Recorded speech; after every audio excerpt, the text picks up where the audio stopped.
VIBErations Podcast, Part 37, Jake Johnson, recorded 26th of January 2022. Hi, I'm Gary Brightman, and this is my periodic podcast called VIBErations. Established in 2018, Vibe is a book and music shop situated in Moi Wo on Lantau Island in Hong Kong. So, what's been happening at the shop recently? Our first event of the year kicked off on Saturday the 15th of January, with author Chris Madden's book talk and signing at Vibe. Chris has lived in Hong Kong since 1987, and like most of us, immediately fell in love with the place. After a stint in the civil service, he was previously chair of the Hong Kong Writers' Circle and now mentors startups, as well as sailing and hiking in his spare time. The talk was well received and published on our YouTube channel, Live at Vibe HK. Why not subscribe to it now to see all of our previous talks and music gigs and, of course, these podcast interviews? We're currently in the middle of Chinese New Year and are all now governed by the Year of the Tiger. Kung Ei Fat Choi. To you all. The next event at the shop will be this Saturday the 5th of February at 2 p.m. A Facebook live stream Tiny Desk gig with Steve Bernstein.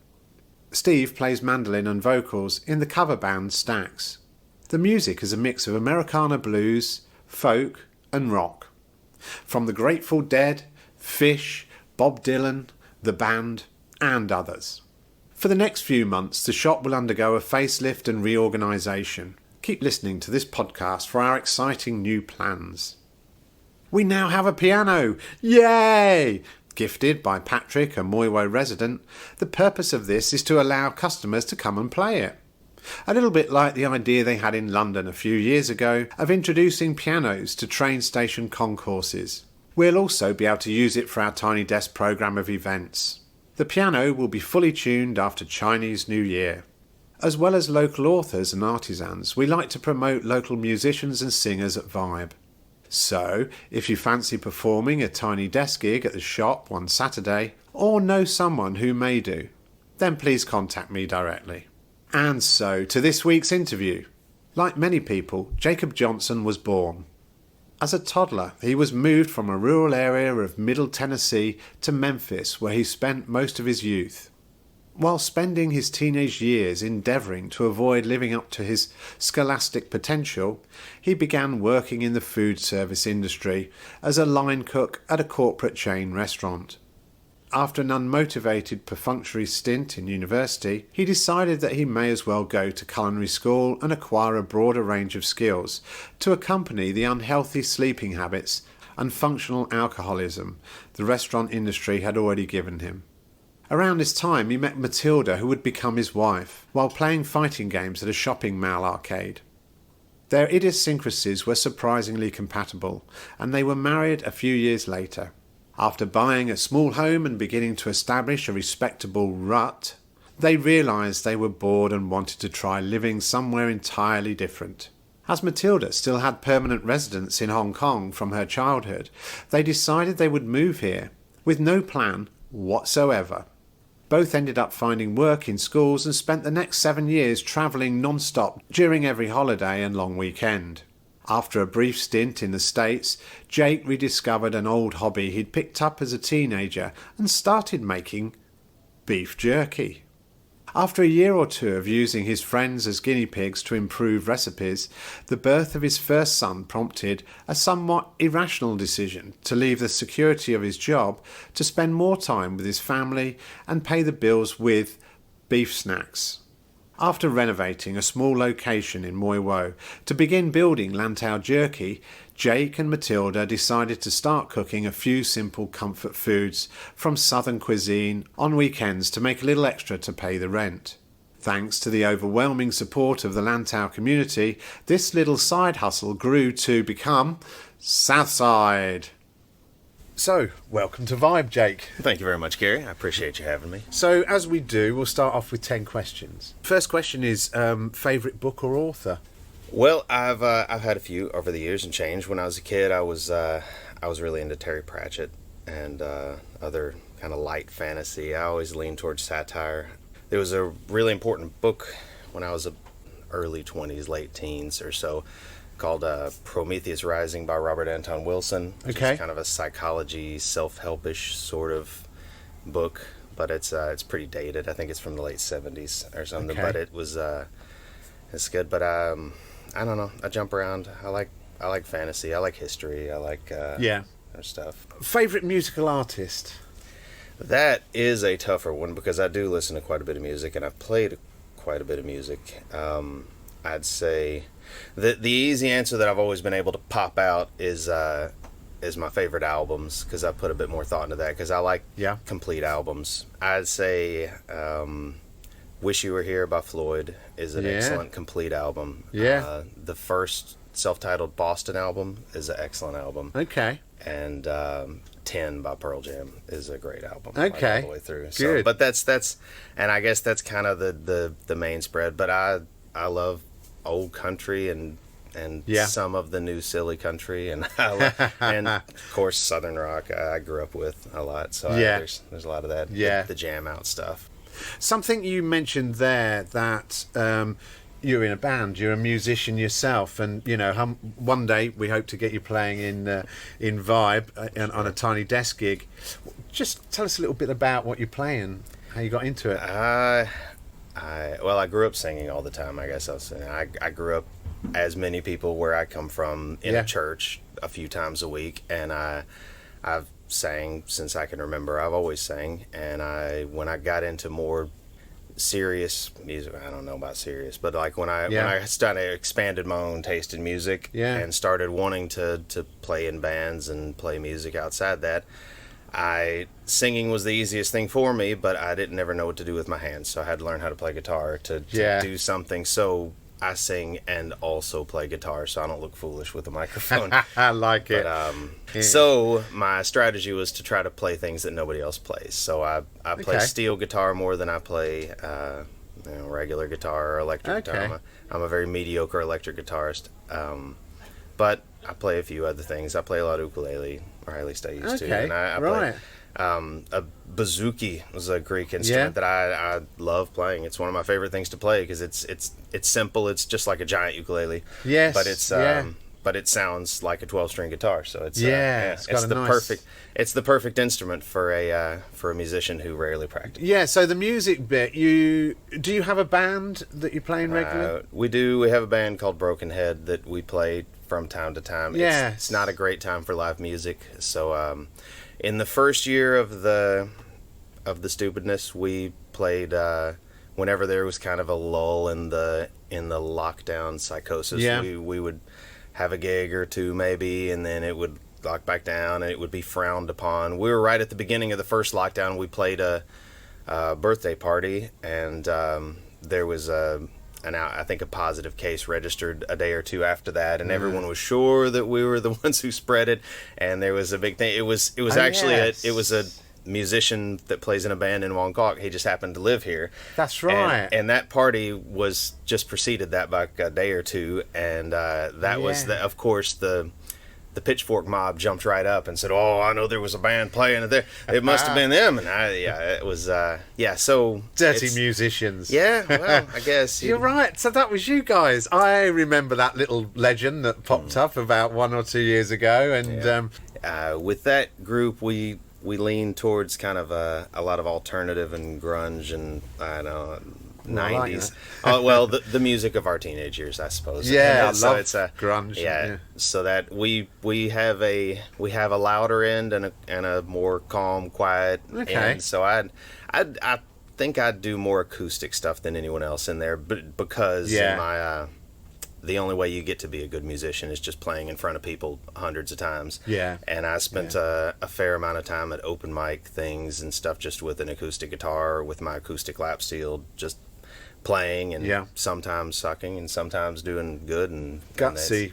As you say, just standing up in front of an audience. Anonymity is the key. Go somewhere where nobody knows you. That's right. The best way to get, because you're going to have to get it out somewhere or another. So, question 3. We're only at question 3. Preferred drink? If I feel really energetic and enthusiastic about it, I love a mint julep. Okay. In the summer, especially, and I like a hot toddy in the winter. Okay. There's a pattern there, I think. Yes. And whiskey and Coke or whiskey and water if I'm lazy. I probably drink whiskey and water more than anything. Really? Do you have a life motto? There's a quote that I read when I was young that I identify with a lot, I guess, and it's kind of been a something I've gone back to over and over again. This is from Robert Heinlein. I think it's in Time Enough for Love. This is a human being should be able to change a diaper, plan an invasion, butcher a hog, con a ship, design a building, write a sonnet, balance accounts, build a wall, set a bone, comfort the dying, take orders, give orders, cooperate, act alone, solve equations, analyze a new problem, pitch manure, program a computer, cook a tasty meal, fight efficiently, die gallantly. Specialization is for insects. That is outstanding, Jake. I think, well... that is the number one best life motto we've heard so far. I'm flattered. Yeah. And maybe it's my shiftless nature and that I guess I'm a sort of a jack of all trades and master none, but I kind of like to be good at everything, and I not that I am in any way. There's a lot of things that I have yet to get moderate competency at, but I figure you got a fair amount of time in life. It's a long time to just do the same thing over and over again, and I get bored, and I guess I stay curious. There's always new things to learn, and that. And I'd rather prefer to do things myself mostly, even though I run out of time constantly. But that's I'm always fooling around with something, welding or doing some plumbing or other little odd jobs. But I feel like if you've gained a skill and you've got a bit of aptitude at something, it's not wasted time. Like you're nice. And that's even if you can just do something in an amateur way, it's a worthwhile. That's because there may be a situation where there's not anybody else to do it. What about favourite Hong Kong walk? Do you get time to walk with your busy I used life? to have quite a bit when I worked in town, insofar as Hong Kong, and there are nature walks that I like, but if it's a Hong Kong walk, I like Kowloon a lot, much more than Hong Kong Island, and I agree. I think it's more real to me. Like I don't like the plastic scene covered like cellophane Hong Kong with all the the big retail outlets and the fancy people with their posh clothes. Like it's that kind of drag between Yamate and Sam Soi Po, I guess. Whereabouts? You mentioned your childhood. Where was your childhood? Where were you born? In Memphis, I mostly grew up. I was born in Chattanooga. Oh, wow. I lived in the history there. Yeah, the years that I don't remember, I lived in kind of rural Middle Tennessee. When I was 2-something, my family moved to Memphis just before my sister was born. My grandparents on my father's side lived just outside of Memphis, and I lived there all through till I was finished with school. And Memphis, and one of my generic things that I say to people, I think Memphis is a great place to be from. I think it's a great place to visit. It's a questionable place to live right now. It's not. Memphis has a few perpetual problems that they never seem to solve. There's a crime problem. There's a lot of poverty. There's wealth inequality, and there's a lot of the kind of ugliest legacy of racism and so that just hangs over it like a cloud. And it's important to understand. It's important to learn the lessons from and do it, but it's exhausting to live in it. Yeah. In saying that, I also am proud of where I'm from, and I love my home, and I love a lot of things about it. But I think I kind of identify broadly with all of Tennessee, because I've always had a lot of family in other parts of the state and spent holidays and Christmases and stuff on the other side of the state also. So I like, and I've spent more of my adult life in Nashville than Memphis, which is a fairly hopping city now. Question 6, what Hong Kong restaurant would be your favourite? You can plug your own at this point if you like. I'd like to, but I can't. And that's not because I certainly eat more of my own food than any other, because it's the cheapest to me. But it's, I love Sichuan food, and I think Sam Soi Po is a good place for Sichuan restaurants. They're scattered around, but there's a place called Mama Lat Lat. This is, their main thing they do is kind of, I think they call dry hot pot, but it's, you go down like you're doing those cart noodles and pick things, Okay. pick ingredients to add. Then you pick. Yeah. There's a few types of spice and level of spice, and then Yeah. you do it, and then they in that big wok with it. Yeah, but and it's, just blend it all. Yeah. Faced with a python whilst walking up to the peak, what would you do? Probably keep walking. To my knowledge, pythons are not dangerous to adult humans. No. I suppose. Well, no, I'd Not probably really. keep walking. Not unless you're a small chihuahua or a cat. Most of the snakes, the snakes we have in Tennessee are, there's water snakes bother me more than any other one, because we have a snake called the cottonmouth, a moccasin, and they're dark brown and their mouth is white. But when they swim in that creepy way snakes do. And you see them in ponds and creeks all the time, and they hang out on the edges of creeks looking for little creatures and things. They eat fish, but And is that snake a poisonous snake? they are. Those are poisonous. That, and we have one called we get rattlesnakes, but not common. The other main one's called Copperhead, and it's kind of the color of leaves, and it hangs about in leaves, and that's the one that's here. Actually, well, they have a diamond pattern on their back, and they're kind of bronze and red, but they are aggressive and they are jerks. They're not. They will chase you, and they're the ones you see in the forest all the time. And that when I was a kid, hiking around the hills or whatever, you always used to, when you step over logs, you'd have to carry a stick or something just to hit the log before you step over it. Yeah. Because the way the log cools, they'll lie up in that crevice alongside logs and stretch out long, and you'll step over a log and you might step on one or step right next to it, and it'll startle it, and he snaps immediately. Jesus. That's a skill to learn. Yeah. Well, they are. Sometimes you can barely see them. They'll just be sitting.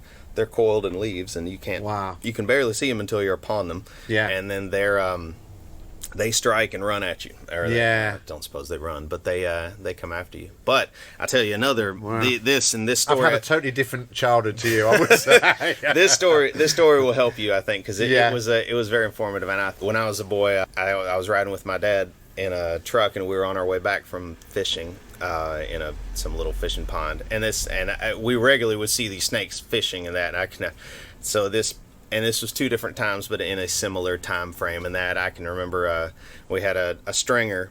My dad we'd been catching something, crappie maybe. We were in this pond, and my dad would get out there and stand about knee deep, and there are these little tufts of sawgrass or some kind of water grass that are there, and he had a fish, and he'd catch fish in there, and he'd put them on a string. He had a metal stringer, and the stringer was tied around one of these little tufts of grass, and then down in the water, and with the fish on it. And he was over there, and I remember watching him. I was on the dock, or I was not in the water, and he was standing right there, and that the stringer was jingling and jumping around or whatever.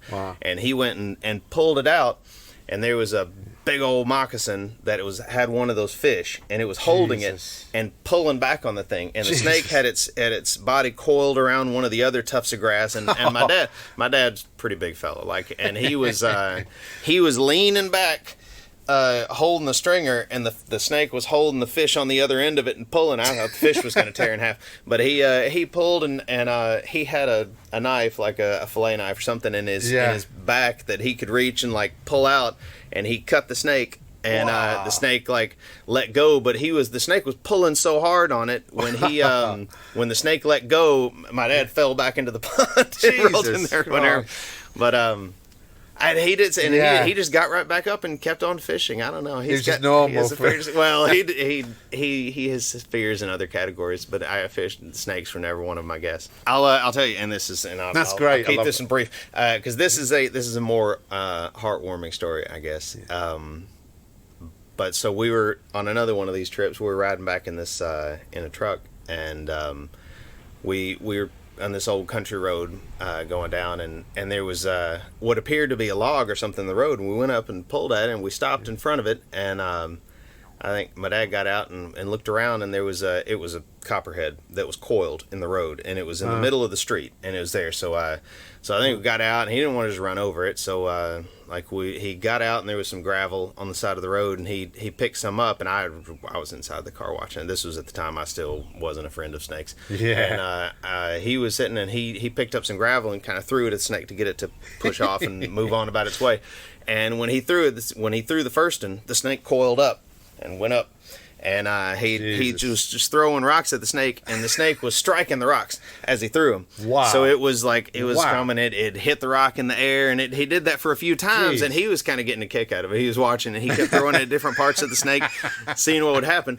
And this fella said, oh, stay there. And we went over, and there's an old guy who's at a part. He was sitting on the porch of a house over there. He walked around the side of his house and got an axe and walked out, kind of slow old got man an axe. walking. Yeah, well, he must have been 80, and he kind of slowly like walked up the drive and came into the road and walked right up to the snake.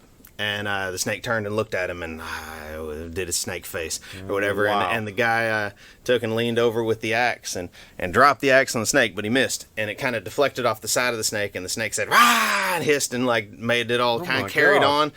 And this guy reached across the snake, picked up the axe, cut his head off. Wow.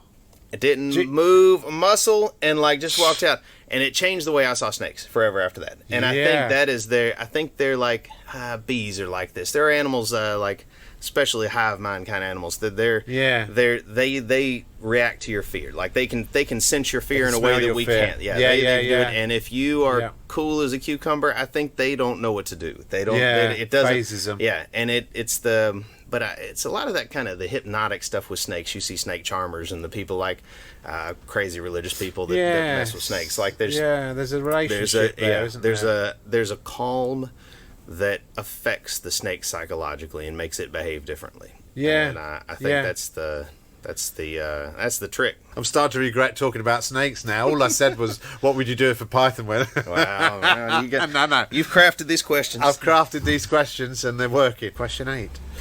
Best advice you were given? Don't go anywhere near a snake when it's angry. No, that wouldn't be good advice. My grandpa always used to say, "Don't be beholden," which I think is fairly universally good advice because I hate owing people things and I hate people owing me things. Yes, and I kind of like to stay on even accounts. Finish this sentence. I live in Hong Kong because. That used to have much more coherent answers. I love Hong Kong. And I'm fairly integrated into it. There are a lot of things that I love about Hong Kong that used to be more applicable in antiquity. Agree. There are still a lot of great things about it. I love this little corner of Hong Kong more than many of the others, but I like the diversity. I like the interesting thing, and I think probably just for comfort's sake, the reason I've spent so much time here, I enjoy the variety of people you meet because you back home there's a lot of great people back home and there's that, but you end up meeting just different shades of the same person over and over again as you meet new people. And of course there's depth to everyone, and there are a lot of like fascinating people you can meet, but it just is the scale of variety of people you meet. Pretty much every person I have regular contact with that I'm friends with here, they all come from different places. They all have entirely different life experiences. They're all like in different fields. They all come from different backgrounds of that. So yeah, absolutely. The stories you hear and the viewpoints and I think it's good for personal development to hear a lot of different viewpoints. So, what is your favorite area of Hong Kong? This one, I suppose. I think there's a lot of reasons. I think Mughal is the best place to live in Hong Kong, but just that diversity is one of the main things. There are all kinds of people here, and I think there's a good demographic mix between local Chinese but also a lot of BBC, ABC, like Chinese who have spent a fair amount of time overseas and come back, and the kaleidoscope of the Guaylo class, and then there's a good Filipino population, a good Indonesian population, there's a good representation, a good South Asian population. You have a lot of representation from different places, and there isn't one. There are a lot of neighborhoods that have diversity like that, but there's kind of one or two of the groups will always be pushed down into a small minority. Yes. I think here there's a fair balance between a lot of different cultures, and none are too overly represented, and none are too none kind of dominate the culture of the area. Yeah. So you see all kinds of people everywhere, and for the most part, to my experience, everyone seems to get along fine. So it's that's that. But it's also, I mean, Muywa is a beautiful place, and there's about everything. I always thought if I was about a 8-year-old boy, there are few places I'd rather live than Muywa, because it's a whole self-contained world. There's mountains, there's trails, there's places to ride a bike, there's a beach, there's all that, and you can go everywhere on a bike. Like there's So and it's safe. Can we just go back to why did you come to Hong Kong? What made you come here?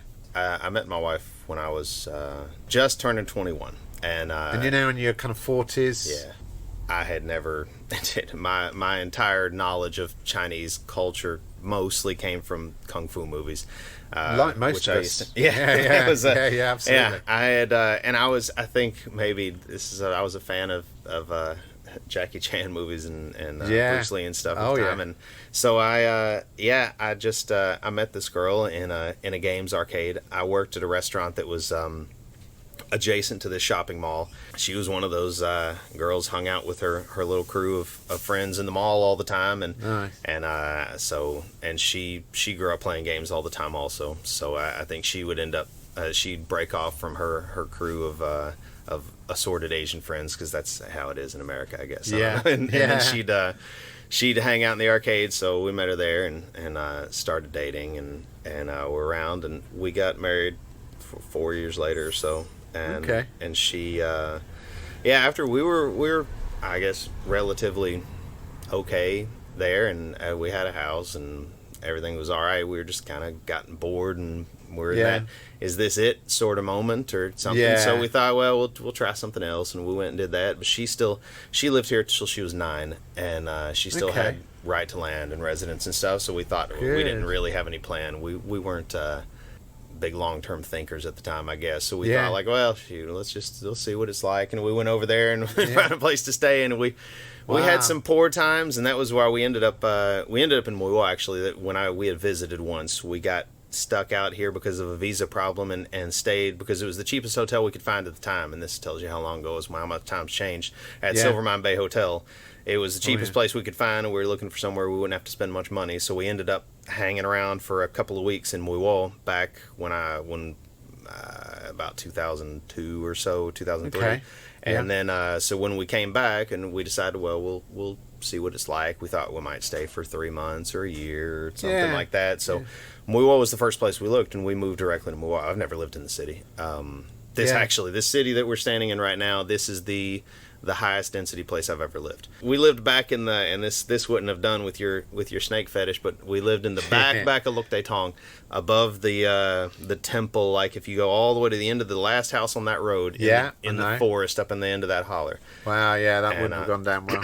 I know where you mean, though. Yeah. I know exactly where you mean. So we lived there for a couple of years, and it was always that thing. We kind of liked it. We made some friends, and we enjoyed being here, and started doing a little bit of traveling, and we went down 7 years of like, we'll go back next year, we'll go back next year, we'll go back next year, and then that, and then we did go back for a bit, and I don't know, the longer you're away from home, the harder it is to go back. I agree. But I don't know. There's not any particular reason. We may go back eventually, and there's certainly a lot of reasons. Well, there's mostly family-related reasons. Yes. But outside of that, I could live about anywhere in the world. I like to be in new places. Yeah. So really, it was. I mean, what the chances are of finding a girlfriend and then wife from Hong Kong in Memphis? There's not a lot. I think there's a population of a couple hundred of like Hong Kong people, and there maybe not, probably less. I think because her parents know all of them. Brilliant. But it's a fairly small community, and there is just happenstance, I guess. And had she ever lived here in Hong Kong? She was born and very briefly lived in Canada. All of her father's family, most of them immigrated to Canada years before the handover.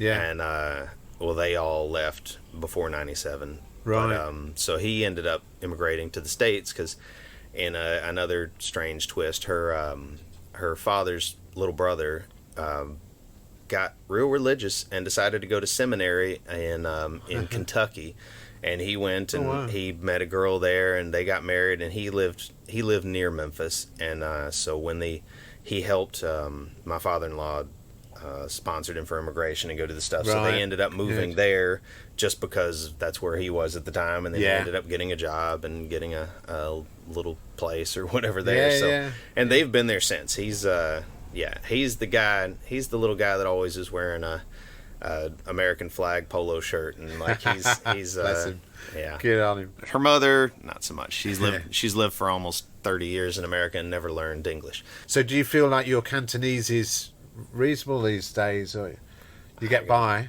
Yeah, I can say what I need to say, I guess. There's not in a level of scholarship. I can't read a newspaper, but I can read menus and I can read basic stuff, and it's helpful having my wife who still is of course fluent, but I think her English has always been better than her Chinese. But I always joke, I think I learned most of it in the wet market, just from hanging around talking to the aunties in the wet market. Okay, so let's move on to Southside. So you started Southside up near the estate, the Gam House estates up there, and it seemed to me to take off like nobody's business. Well, we didn't with locals as well. We didn't plan to. That was it was mostly accidental. When was that? Just out. I mean, 3 years ago, 4. No, I rented that space just under 2 years ago. Okay, and only 2 years. So we'd been doing the. I make the beef jerky, and I'd been doing that as I was working another job for a year or two, and I kind of started. And that was me. That was another thing of me just being cheap, that I wanted to eat it and I couldn't. There's none available here. Makes sense. And I used to, when I'd go back home, I'd pack a whole bunch of it with me and bring it back, and I'd carefully ration it out and go through it and that. But and then I got a few mates that liked it and would get into it or whatever. So I figured it'd be a lot easier if I just figure out how to do it myself. I knew some basics from when I was a teenager. The youth group minister guy at the church, it was a big hobby of his, and he did it, and I made a few batches with him. He showed me like how to do it, taught me some tricks, and he'd help me kind of like we'd work on a batch of marinade together, and then I'd go home and cook it on mine, and he'd tell me what I did wrong, how it should be laid, and that. So I kind of learned a bit then, but I hadn't done it for 20 something years, and then so I got a little small one, started fooling around with it, just trying to do batches, and I had some good and some bad, but then I thankfully have a few friends that like to, eat it, and so I just kept testing stuff and passing it around at work and getting feedback and improving recipes, and then I did that for a year and a half or 2 years until when my son was born, and I was still working away, and I used to do a lot of after school classes and stuff, and I'd be gone from early in the morning until on in the evening, supper time, and I figured I'd spent almost 10 years teaching other people's kids, and I did a lot of odd jobs. I did some bartending in the meantime. I've worked in restaurants most of my life outside of when I lived here. I started doing that and trying to find places to sell it, and got some little better looking packaging and did all that, and I kind of got up to the volume just on the side where I was doing as much as I could do at home. I couldn't. It took over too much of the kitchen, and few people have spacious, luxurious kitchens. So I found that little space over there, which used to be a barber shop, but had been empty for a while. Started going through the stuff. So I spent in my manner of being too tight to pay somebody else to do it. I ground down all the floors. I painted everything. I epoxied it. I did all the plumbing. I ran the electric lines. I did I put up all the steel on the walls and did it. And it took 3 or 4 months to put it together. And then had to get a few things done for science so I could get the license stuff and the exhaust.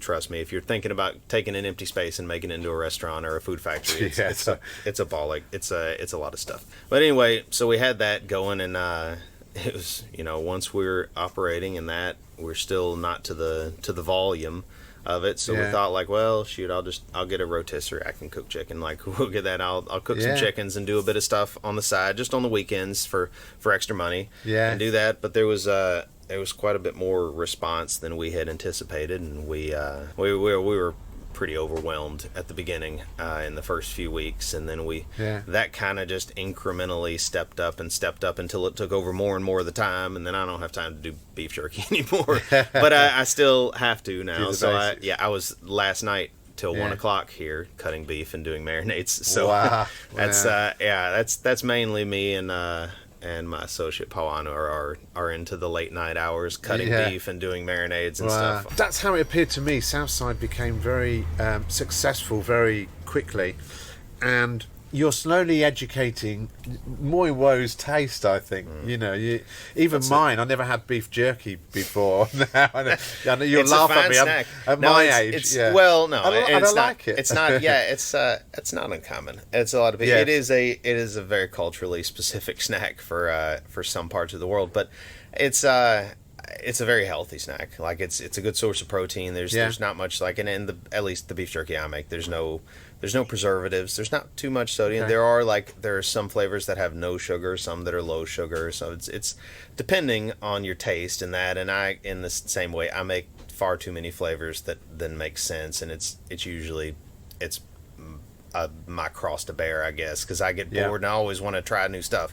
I always kind of want to experiment and come up with new flavors, but I can't keep up with the demand for the ones I've got. So I have to, every time I cook, I'm cooking 10 or 11 or 12 different flavors at the time, which is it's a bit of a hassle, but well, hopefully we're getting some more help with that, where we're not I can train some more people to do that, because I can't ever keep up with the demand. There's a batch cooking right now that every one of them's accounted for, and I don't know if if it'll make the orders. Really? But we have a meat and 2, meat and 3 kind of thing. That's a common diner kind of like formula for food in my part of the country. And and that was what the concept that we kind of went with in the beginning. But it was that the niche that's missing in a lot of markets in Hong Kong for food is the mid-grade, casual, day-to-day food. Most Western food here is either fancy and expensive or McDonald's. A lot of times you want a burger that properly fits in your mouth and tastes nice, but doesn't cost $180 for a burger.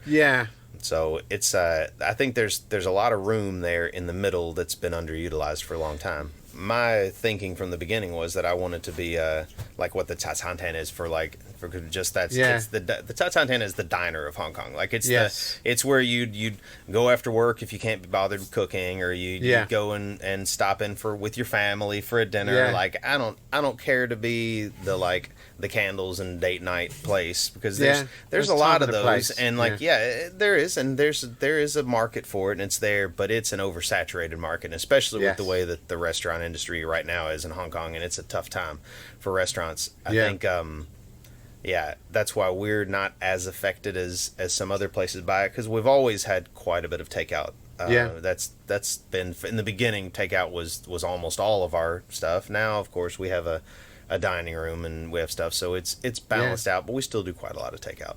And that's going to help you in good stead, really, as we get washed over time and time again by COVID restrictions or whatever. Okay, so you started there, you ran for a couple of years up near the estate. Really great to see you on the same parade of shops. I think maybe the same building as me now, which is brilliant. You've taken over where Lantau Taste used to be. You've turned that into a South Side American diner, and it's starting to get that feel about it.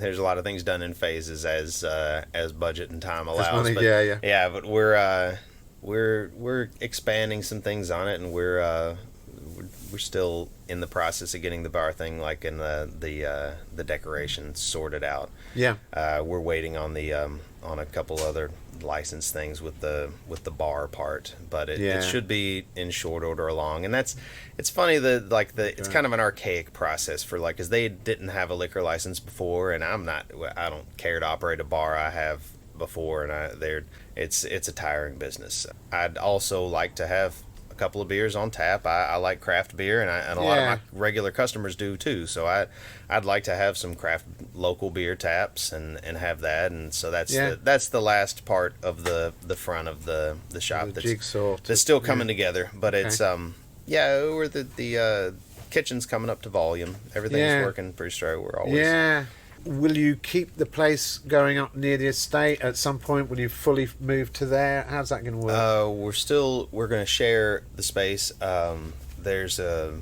guy I'm sure many of your listeners probably know, Daryl, who was previously the chef at Paws.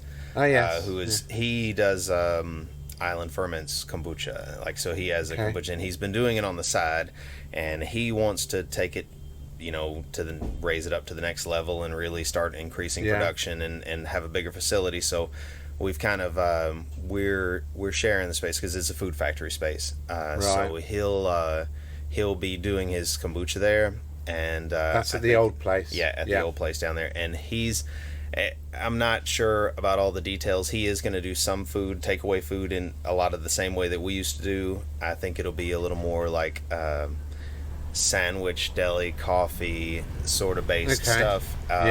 And also the Double Haven, Scott and Lee from Double Haven are involved in the project, and they want a little more visible retail front for Lantau for Dragon Water and Double Haven, so they'll be involved there a bit as well. But it's a good space, and I like the location, and I think it is one that, as Moywell continues to grow and evolve, it's a good centrally located spot, and I always liked it in the time we were there. What I've found in 4 years of being here is that very quickly the local population will subtly and sometimes unsubtly let you know what they want, and if you've got an open mind to adapt to that, then it works.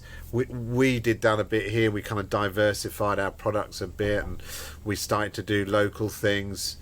And I see, with you wanted to be a takeaway. You then had to put out some tables and chairs. Then you had to expand. Now you can come onto the high street. It's all good, really, and it's good for the future. Well, sure. Well, it's good for the community, and I do care about the community, and I'm happy to offer a product that people seem to want at a price they seem to not mind paying. Okay, so the last thing to just mention, I think, your place in Moncock, is that now fully up and running? Yes, there is. So that came about from I met the I buy cider and seltzer. There's this Two Town cider. This guy Nico imports it, and I met him through that, just looking for suppliers, and I knew some through a friend of a friend or something, and I met him and we met a few times and talked about it. And he had spoken about wanting to open some other places, and he kind of pitched using the Southern cuisine and doing it. So we kind of worked in. So the my partners with that, two of them they owned a place called Momentai in Saigon, which is a fairly large place by the public pier. Which has now been taken back by the government, but they had that restaurant for a while. They wanted to, during the time that it was definitely going to be closing, they didn't know if they were going to get it back or not, open another place because they were both free, and they did that. So we have one other partner whose family's been in restaurants, and we started this place, Graceland, which is it's the bar. It's kind of the bar system set up for Momentai. There's a lot of nice, interesting cocktails, and Nico is a great bartender, and like he's really put a lot of thought into coming at interesting, like Southern inspired cocktails and cuisine. So it's a cool cocktail bar. We have, and this is I've spoken to you many times about. We have a vinyl jukebox that plays 45s, and we spent months finding 45s all over town and doing that. So we have now massively jealous of that. Currently we have it's made by Rockola, and it was actually new. It's we had it custom made from this company it's the only company still around that was making jukebox back in the 50s and 60s, and they're still making them. So it has all of the nostalgic important parts, but it's very technologically sophisticated. Like it's got a good system. It's very gentle on discs, and it's got a good sound system and stuff. So it's the only sound system we have at Graceland, actually, is just the jukebox. We don't have any other speakers, although it can go to other speakers, but it's enough to fill the room. So it's, we like, and like I said, Nico, my partner, has spent a lot of time searching through eBay and like stuff, buying discs from the States and from Europe and stuff, and I've spent time digging through the dust stacks of every record shop in Hong Kong. So and it's 45s are an interesting like collecting thing for records, because not many people buy them. There's some still around, but not a lot. A lot of people threw them out back in the 90s or whatever.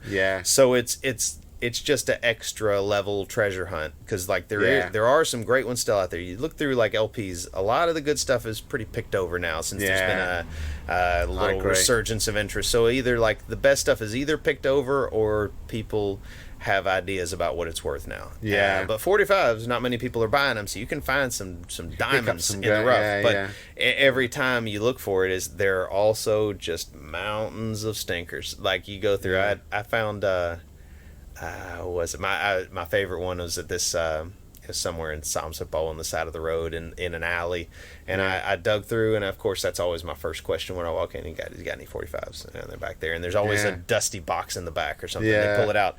So this guy had 3 boxes of them, and I pulled them and just started flipping. I sat there for 20 or 30 minutes flipping through just a mountain of garbage. Like one's like just extremely obscure things, probably self-funded, looked like they were taken with a Polaroid camera, the album cover.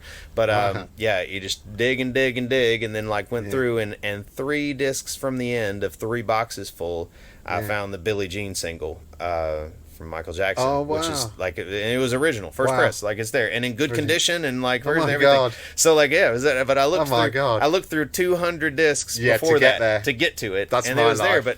But you go and like, thankfully I like doing it. I like what was the B-side? Because I know you were big on B-sides as well. It's actually a good strategy. That one is okay. I can't remember off the top of my head what it is, but it's a decent one. It's off the same album. Because that was your strategy, and I thought straight away, what a great idea. You want good A and B sides so that you maximise your 200 discs. Well, that's the problem. When the machine is on rotation, sides. when nobody's punching in songs, Yeah, B-sides come up a lot, and there's a surprising number of 45s that have just like awesome songs on the A side, and they're not always terrible songs, but they're always long ballads on the B-side. They're always something slow and kind of depressing, and like there's songs with crying and stuff. They're always like long lost love songs and stuff, and it kills a bar. Like you can't, everybody's having a good time rocking, and then some sob song comes on, and like so you can't have that in a jukebox. Like it Ben comes up on. Exactly. Like, and I've had to turn away a lot of ones that were on my wish list that I really liked just because the B-side was so awful. Just to leave the listeners with some ideas on how to get hold of you, do you have website, Facebook, Instagram, da-di-da? Southside stuff is all, I mean, if you just look at it, it's Southside Hong Kong. Facebook, Instagram, although... Southside HK or... Southside Hong Kong, I believe. Okay. Don't expect amazing things, though, because my wife and I are neither of us very sophisticated social media users, so we don't keep up with it a lot. And LantauJerky.com, if anyone's looking for jerky, there are various shops, bars, and things around Lantau that sell it. Feather and Bone, the chain, sells it in town. People want to order some jerky, or they want to order a takeaway. They would just connect onto Southside Hong Kong, and then they would WhatsApp you guys, or would they ring you? Sure. There's a WhatsApp thing for the shop, and it should be fairly easy to find. Or in Mui War or Lantau, there's Sunset Deliveries, of course. We do a fair amount of trade. Those guys are good. Yeah, they're good fellas. And so we keep up with that on there. Most of the stuff we just do in person, but we have the shop phone that goes direct to the computer, so it puts orders in directly. Okay. And that's how we do most of our takeaway, besides coming in there. With the amount of staff we have now, we still have to cook jerky every week at least once, and that's currently cooking right now. So I have people who have to It's the putting it on the racks to dry it is a fairly labor-intensive process. Okay. Of just setting every piece on, because we do all the cutting, slicing, make marinades, and do that in the evening. Then we put it sits overnight in the marinade, and then it has to be like laid out on these metal racks and loaded into dehydrators, which is the most like tedious part of the process. And so that often happens early mornings on Tuesday or Wednesday, or there. So it takes away our ability to do lunches more days of the week, and it's nice to be off work once in a while. God, yeah. So you're open 7 days a week? Or? Oh no, well, no. So I'm generally I'll have to be Tuesday in town. Seems to be a sacred day in Moiwo. Yeah, well, Monday and Tuesday we're closed with the restaurant stuff. I usually am in town at Graceland one or the other of those days. We're also working on a new project, so the in Saigon, the Momentai, which there we have a new location, quite much smaller than the old one, but we're just starting renovation and stuff on that, which we're still playing around with the cuisine thing, but it will be kind of craft beer focused. There's not a lot of places in Saigon that are really craft beer focused, so that'll be the core of it. But we're doing a bit lighter, different food because we're on the harbor front and on that seafood street. So brilliant. we're right in front of the thing. So we're that's just getting kicked off. So I'm sure that will occupy even more of the time. There's not enough Jakes around, is there really? I wish if I could make you another could clone yourself. All right, with that, Jake, I'm just going to say thank you very much for coming. Thank you for having me. It's a pleasure. Cheers, mate. Cheers. All right. You can listen to all our Vibrations podcasts published on Spotify, Google Podcasts, Apple Podcasts, Podbean, Amazon Music, TuneIn and Alexa, Stitcher, Listen Notes, Player FM, SoundCloud, and I don't think there is any others. Or you can watch us on our YouTube channel under Live at VibeHK, or follow the links from my website at vibehk.com. Our next podcast will feature an interview with author Suzanne Andrews. The opening and closing music comes from Celestial and is called Green Island Dub and is on the Retrospect vinyl album On Sale at Vibe. Finally, a reminder that Vibe is open 7 days a week, every day of the year from 12 noon until approximately 6:30 p.m. Well, that's it for another week. Thanks for listening to the 37th Vibe Book and Music Shop podcast called VIBErations. I'm Gary Brightman. You get my vibe? Can you imagine what this old island must have looked like to those Dutch sailors when they first saw it? Fresh green. Like a dream of a new world. They must have held their breath. Afraid it would disappear before they could touch it.